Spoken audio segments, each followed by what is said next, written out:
नमस्कार मुली, कशा आहात? मस्त आहात ना? मस्त असायलाच पाहिजे. खूप दिवसानंतर मिनी ब्लॉग येणार आहे, कारण की माझी स्वतःची तब्येत ठीक नव्हती, त्यामुळे कोणताच मिनी ब्लॉग पोस्ट केला नाही.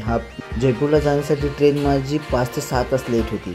5 ते 6 तास लेट असल्यामुळे कल्याणला स्टेशनला थांबणं हे असं कंडिशनमध्ये मला पॉसिबल नव्हतं, म्हणून मी रिटर्न घरी आलो आणि मी सकाळी 3 वाजता परत ट्रेन पकडून गेलो, कारण की 5 वाजता माझी ट्रेन कल्याणमधून होती आणि मला नेरळमधून मॅक्सिमम 3ची ट्रेन पकडली तर मी 5-4:30च्या आसपास पोचणार होतो. म्हणून मी त्या दिवशी माझं फुल टाईट, म्हणजे फुल बेकार परिस्थिती होती माझी.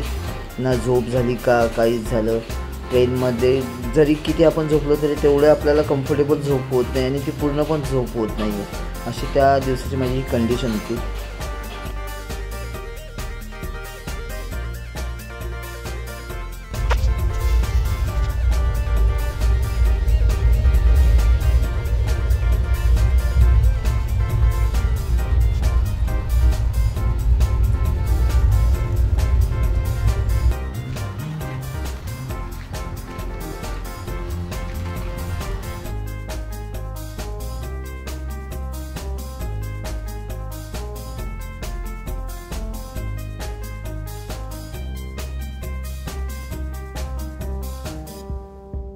झाल्या होत्या.